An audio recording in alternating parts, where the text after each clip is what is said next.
RIP ராஜ்மோகனா என்னடா சொல்றீங்க? Twitter open பண்ணி பார்த்தா ஹேஷ்டாக் ட்ரெண்ட் ஆயிட்டு இருக்கு. ரைட்டு, என்னடா விஷயம் உள்ள போய் பார்த்தா பாதிக்கப்பட்டவர்கள் ரொம்ப கதறலின் உச்சமா இருந்தது. சரி, என்ன நடந்தது, என்ன மாதிரியான மேட்டர் ஓடிக்கிட்டு இருக்கு? ஆனா சிறப்பான தரமான சம்பவத்தை அண்ணன் ராஜ்மோகன் அவர்கள் பண்ணியிருக்காரு. அதை பத்தி டீட்டெயிலா பார்க்கிறோம். சப்ஸ்கிரைப் பண்ணிட்டு வீடியோ பாருங்க.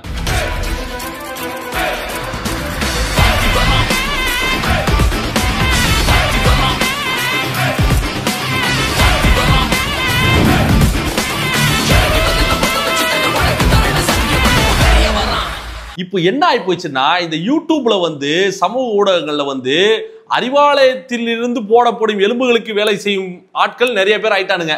நம்ம யாரெல்லாம் நல்லவன், யாரெல்லாம் நடுநிலையா பேசுவோன்னு தெரிஞ்சதோ அவனுங்கெல்லாம் இன்னைக்கு எலும்புக்கு ஆசைப்படுறவனுங்கன்னு நமக்கு இப்பதான் தெரியுது. யாரை நம்பதுன்னே தெரியல தாசனா மாதிரி. அப்படியான சில வேலைகள்லாம் தான் இன்னைக்கு சோசியல் மீடியால தொடர்ந்து நடந்துகிட்டு இருக்கு. அதுவும் குறிப்பா யூடியூப்ல இருக்கக்கூடிய இந்த அறிவாலயத்தின் பினாமி மீடியாஸ்கள்லாம் இருக்கு இல்லையா, ஆஸ்தான கொத்தடிமை வேலையை தான் பார்த்துருக்கானுங்க. நேற்றைய தினம் அண்ணன் ராஜ்மோகன் அவர்கள் ஒரு சேனலுக்கு, தனியார் நிறுவனம் ஒரு சேனலுக்கு இன்டர்வியூக்கு போறாரு. அந்த இன்டர்வியூக்கு போகும்போதே அந்த இன்டர்வியூ எடுக்கக்கூடிய நெறியாளர் மற்ற செய்தியாளர்கள், அதாவது மற்ற விருந்தினர்கள் வராங்க, ஒரு திமுக இருந்து வராங்க, அண்ணா திமுக இருந்து வராங்க, நாம் தமிழர்ல இருந்து வராங்கன்னா மயிலிறகை எடுத்து தேன்ல மொண்டு தடவர மாதிரியே கேள்வி கேட்பாரு, சிரிச்சுக்கிட்டே கேள்வி கேட்பாரு. சரி, அப்படிப்பட்ட மனிதர் தமிழக வெற்றி கழகம் சார்பாக அண்ணன் ராஜ்மோகன் அவர்கள் போகும்போது எவ்வளவு வக்கரமாக, எவ்வளவு வன்மத்தோட, எவ்வளவு கோவத்தோட அந்த கேள்விகள் கேட்கிறாருன்னா, இவர் வராருன்னு தெரிஞ்ச உடனே 4-5 எலும்பை கடிச்சிட்டு உக்காஞ்சிருப்பாரு போல இருக்கு. அவ்வளவு வக்கரமும் கோவமும் காழ்ப்புணர்ச்சியும் கேடுகெட்ட மனநிலையோட அந்த கேள்விகளை கேட்கிறாரு. ஆனா அவ்வளவு கேள்விகள் கேட்ட போதும் அண்ணன் ராஜ்மோகன் அவர்கள் லெப்ட் ரைட் அடி பொளந்து எடுத்தாரு. ஒரு கட்சி தலைவரை பத்தி கேள்வி கேட்கும் போது இன்ட்ரோடக்ஷன் எப்படிங்க இருக்கணும்? உங்கள் கட்சி தலைவர் போராட்டம் நடத்தியிருக்காரு, நாங்க ஸ்டார்ட் பண்ணோம். இந்த ஆளு ஸ்டார்டிங்ல எடுத்த உடனே பரவாயில்லையே, நடிகர் விஜய் வெளியே வந்துட்டாருன்னு ஆரம்பத்திலே வன்மத்தை கக்க ஆரம்பிச்சிருக்காரு. அந்த இடத்துல நம்ம அண்ணன் ராஜ்மோகன் அவர்கள் அடி பொளக்க ஸ்டார்ட் பண்ணாரு. இப்படி கேட்கிற கேள்வியிலே வன்மமும் கோபமும். ஏன்னா எதுக்காக அந்த கோபமும் அந்த வன்மம் எதுக்காகன்னு கேட்டீங்கன்னா, இந்த திமுக 45 நாளா ஒரு குரல் வித்த காட்டினாங்கல்ல, இந்த ஓரணியில் தமிழ்நாடு, ஊழலில் தமிழ்நாடு, மக்களை தேடி முதல்வர் சொல்லிட்டு சில ஓவர் பீக் ப்ரொமோஷன்லாம் பண்ணிட்டு இருந்தாங்க. அந்த ப்ரொமோஷன் எல்லாமே ஒரே ஒரு நாள் தலைவர் அவர்கள் மைக்க பிடிச்சி பாதிக்கப்பட்டவர்களுக்காக பேசினாரு பாருங்க, அந்த 45 நாள் ப்ரொமோஷன் அட்டர் ஃபிளாப் ஆயிடுச்சு. அந்த கோபமும் கடுப்பும் தான் என்ன பண்றதுன்னு தெரியாம அண்ணன் ராஜ்மோகன் பேசின போர்ஷன் எல்லாமே கட் பண்ணிட்டு இந்த நெறியாளரை உற்சாகப்படுத்துற மாதிரி, நெறியாளர் பயங்கரமா கேள்வி கேட்ட மாதிரியான வீடியோஸ்லாம் கட் பண்ணி சோசியல் மீடியால ஒரு நிறுவனம் பரப்ப விட்டது. அதற்கு பலிகடா ஆனார்கள் சில ரசிகர்கள். அவர் ஒரு விஷயத்தை தெளிவுபடுத்துறார், அண்ணன் ராஜ்மோகன் அவர்கள் தெளிவுபடுத்துறார். என்ன பண்றாருன்னா, அஜித் குமார்னு பேர் இருந்ததுனால மட்டும்தான் இந்த விஷயத்தை தாவேக கையில எடுத்து போராட்டம் பண்ணுதுன்னு கேவலமான ஒரு அரசியலை திமுக பண்ண ஆரம்பிச்சாங்க. அவர் என்ன சொல்ல வர்றாருன்னா, பேர் அஜித் குமார் இருந்தா மட்டும் இல்ல, ஸ்டாலின் இருந்தாலும் சரி, விஜய்னு இருந்தாலும் சரி, ரஜினிகாந்த் இருந்தாலும் சரி, கமலஹாசன் இருந்தாலும் சரி, யார் பேர் இருந்தாலும் பேருக்காகன்னு கிடையாது. அந்த இடத்துல யாரா இருந்தாலும் நாங்க அவங்களுக்காக போராட போறோம், அரசியல் பண்ண தான் போறோம்.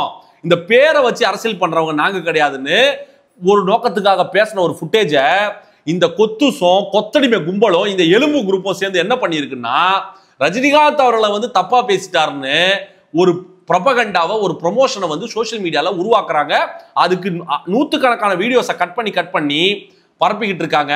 உண்மை என்னன்னே தெரியாம பல ரசிகர்கள் ராஜ்மோகன் அவர்கள் மீது வன்மத்தையும் ஆர்ஐபி ராஜ்மோகன் சொல்லி போட்டு அவருடைய குடும்ப புகைப்படங்கள்லாம் எடுத்து ஷேர் பண்ணிக்கிட்டு இருக்காங்க. நான் அவருக்கு ஃபோன் பண்ணி பேசினேன். அவர் ஜாலியா இருக்காரு, தம்பி சூப்பரா இருக்கு தம்பி, கதறிட்டு இருக்காங்கன்னு அவர் ரொம்ப கூலா பதில் சொல்றாரு.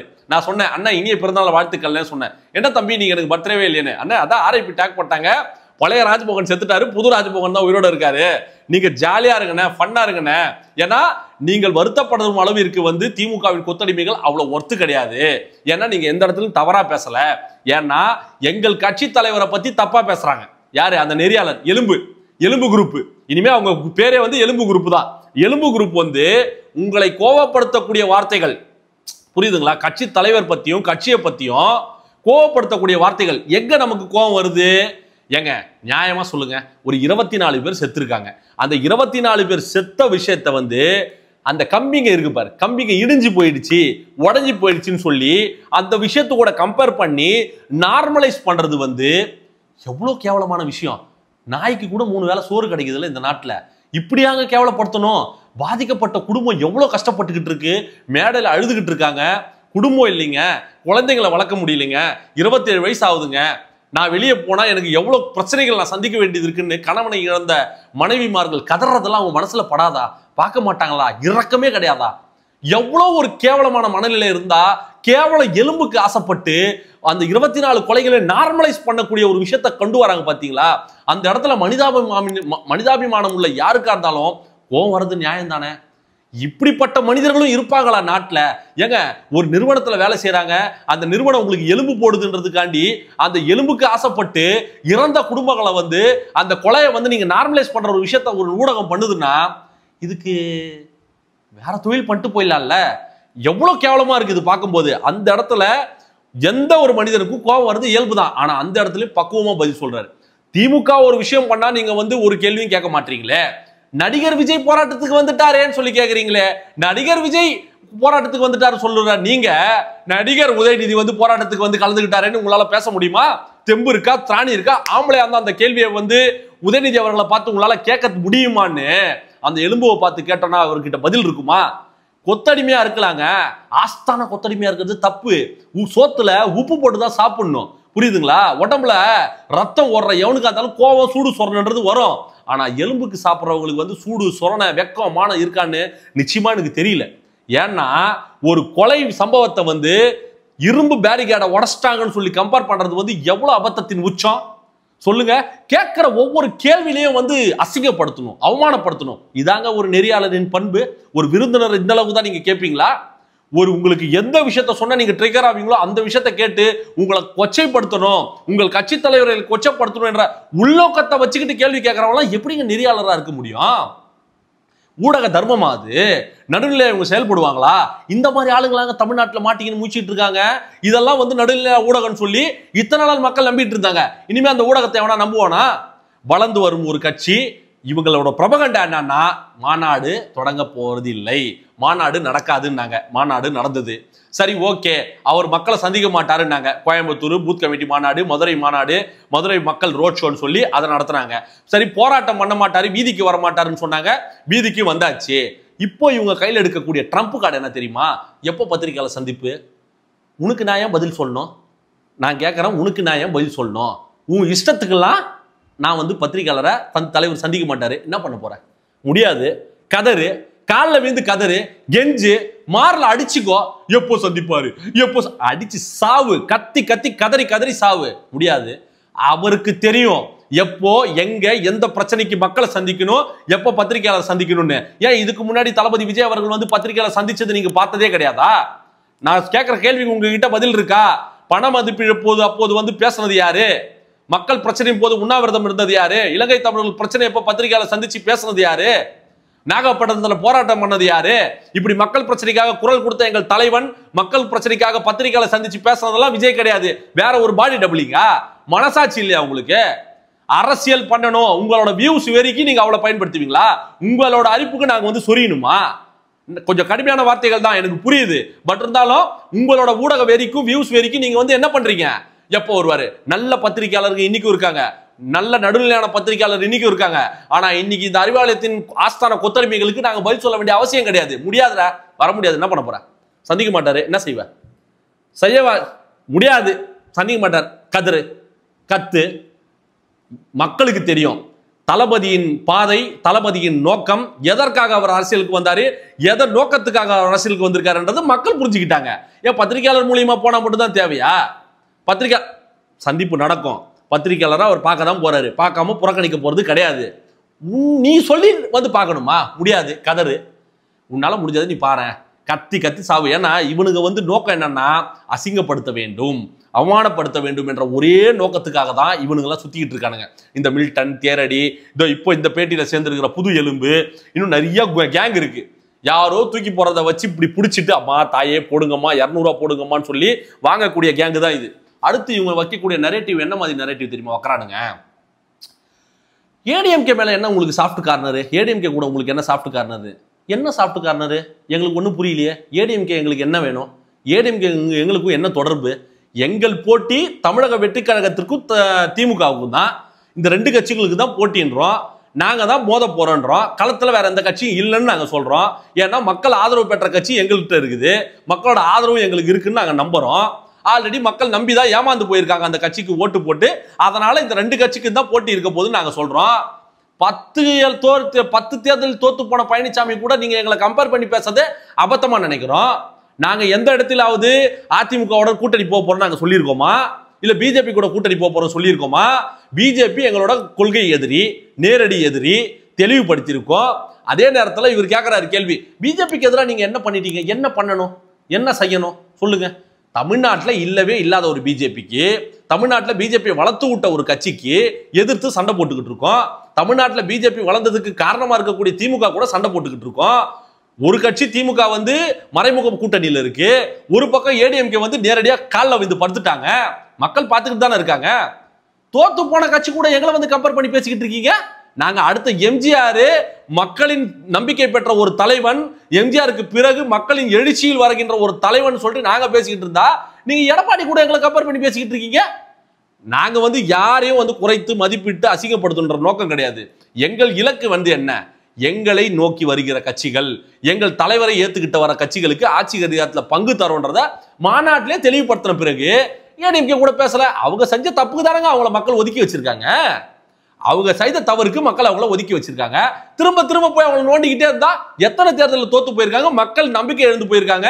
ரோட் ஷோன்னு எடப்பாடி போகும்போது ரோடே காலியா இருக்கு. நான் ஒன்று சொல்றேன் கேட்டுங்க, எடப்பாடி அவர்களுக்கு தான் விஜய் தேவை, விஜய் அவர்களுக்கு வந்து எடப்பாடி தேவை கிடையாது. புரியுதுங்களா? மக்கள் நம்பிக்கை பெற்ற ஒரே தலைவன் எங்கள் தளபதி. இந்த கம்பேரிட்டிவே வந்து அபத்தமா பார்க்கும்போது நீங்க ஏடிஎம்கே கூடனா என்ன பூச்சாண்டி காட்டுறீங்களா? ஏன் இந்த கேள்வி நீங்க வந்து பிஜேபி பார்த்தோ இல்ல டிஎம்கே பார்த்து கேட்க மாட்டீங்களா? என்னங்க மறைமுக கூட்டணியில் நீங்க பிஜேபி கூட இருக்கீங்களான்னு இந்த பத்திரிகையாளர்கள் கேட்பாங்களா? கேட்கறதுக்கு தெம்பு திராணி இருக்கா? கேட்க மாட்டீங்க. ஏன்னா பயப்படுவீங்க. விஜயகாந்த் சொல்லுவார் பார், பயப்படுவீங்க, தூணுவார் பார். அந்த கதை தான் எனக்கு தோணுது.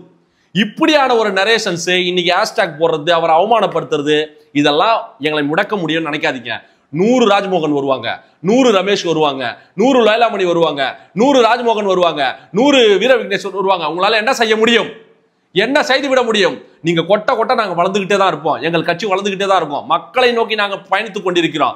நீங்க எங்க கிட்ட வந்து ட்ரிகர் பண்ற மாதிரி கேள்வி கேட்கிறேன், உங்க தலைவரை நாங்க அசிங்கப்படுத்துறேன்னா அசிங்கப்பட போவது நீங்கள் தானே தவிர நாங்க கிடையாது. புரியுதுங்களா?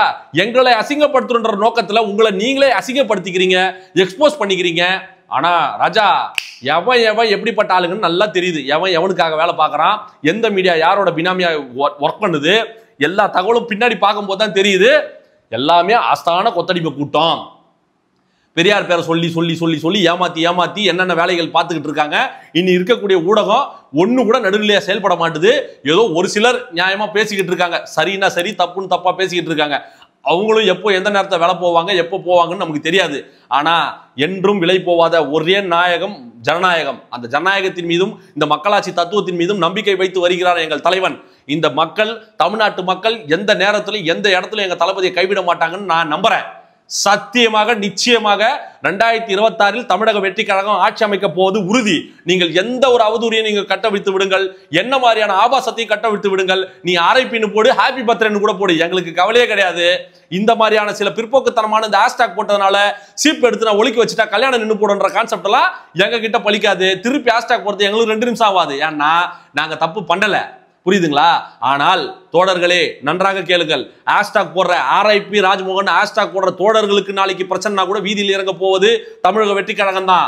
நாளைக்கு திமுக காரனுக்கு இந்த பிரச்சனை வந்தாலும், அதிமுக காரனுக்கு இந்த பிரச்சனை வந்தாலும், தனி மனிதன் எவருக்கு எந்த பிரச்சனை வந்தாலும் வீதியில் இறங்கி போராட போவது தமிழக வெற்றி கழகம் எங்கள் தலைவர் தான் என்பதை இந்த இடத்துல அழுத்தம் திருத்தமா சொல்லிக்க விரும்புறேன். மக்களை மட்டுமே நம்பி வந்திருக்கோம். புரியுதுங்களா? யாரையும் வந்து ஒருத்தரை வந்து அழிச்சிட்டு நாங்க வரணும்னு நினைக்கல. எங்கள் தத்துவம், எங்கள் கொள்கை, எங்களை ஏத்துக்கிட்டு வர மக்களை யாரா இருந்தாலும் அரவணைக்க நாங்க தயாரா இருக்கிறோம். புரியுதுங்களா? 3ஆம் தர அரசியல் பண்ண எங்களுக்கு தெரியும். எங்களுக்கு அது தேவை கிடையாது, அது எங்க வேலையும் கிடையாது. சும்மா வந்து இந்த பூச்சாண்டி காட்டுற வேலை, பயாஸ்கோப் காட்டுற வேலை வச்சுக்கின்னா எங்க தியேட்டர்ல உங்க படத்தை ஓட்டனா ஸ்கிரீனு கிழிஞ்சிரும். புரியுதுங்களா? இந்த பூச்சாண்டி பொம்மலாட்ட வேலைனா வேற எங்கன்னா போய் காட்டுங்க. இப்படி வந்து கூட்டு வச்சு ட்ரிகர் பண்றேன், அசிங்கப்படுத்துறேன்னா நீ ஒண்ணுமே பண்ண முடியாது. அவர் வச்ச ஒவ்வொரு கேள்விக்கும் பதில் உங்ககிட்ட இல்ல. 7 மணிக்கு போட்டோ எடுத்து வீடியோ எடுத்து போட்டுருவாங்களாம். கூட்டமே இல்லையே, கூட்டமே இல்லையே. கூட்டமே இல்லாத இடத்துல எப்படிங்க அந்த கேட்டு அந்த கம்பியெல்லாம் உடஞ்சுது? பதில் சொல்ல முடியுமா? அப்போ நீங்க யாரையும் ஆள் வச்சு செட் பண்ணி அந்த கம்பியெல்லாம் உடைச்சிட்டு தமிழக வெட்டிக்காரங்க மேல பழி போட்டீங்க. சொன்னா எப்படி இருக்கும் உங்களுக்கு? கூட்டம் இல்லாத இடத்துல எப்படிங்க கம்பி உடையும்? உங்க லாஜிக் படியே வரேன். நீங்க தான் சொல்றீங்களே கூட்டமே வரல, 10 பேர் கூட இல்லைன்னு. கூட்டம் இல்லாத இடத்துல எப்படிங்க ராஜா கம்பி உடையும்? ஆனால் தவறு யார் செய்தாங்க, நடந்ததா இல்லையா, முன்னாடியே அது உடஞ்சிருந்தெல்லாம் நமக்கு தெரியாது. ஆனால் தார்மீக பொறுப்பேற்று அதை எங்கள் செலவில் நாங்கள் செய்து கொடுக்கிறோம் சொன்ன ஒரே இயக்கம் தமிழக வெற்றி கழகம் தான். இதற்கு முன்னாடி எத்தனை மாநாடு, எத்தனை ஆர்ப்பாட்டங்கள் நடந்தாலும் அங்க நடக்கக்கூடிய சேதாரங்களை வந்து எந்த கட்சி கிளைம் பண்ணி சரி பண்ணி கொடுத்துருக்கு? அப்படியே கிளம்பி போவாங்க. ஆனா இதுதான் மாற்றத்துக்கான ஒரு அரசியல், மாற்றத்துக்கான ஒரு முன்னெடுப்பாக நம் தளபதி அவர்கள் எங்க செலவுல நாங்க பண்ணி தரோன்றாரு. இவர் தாங்க தலைவர். இந்த தலைவரை மக்கள் கைவிட்டுருவாங்க நினைக்கிறீங்களா? நிச்சயமாக இந்த எலும்பு ஊடகங்களை வந்து ஓட ஓட விரட்டி உண்மையை வந்து உறக்க பேசுவோம்.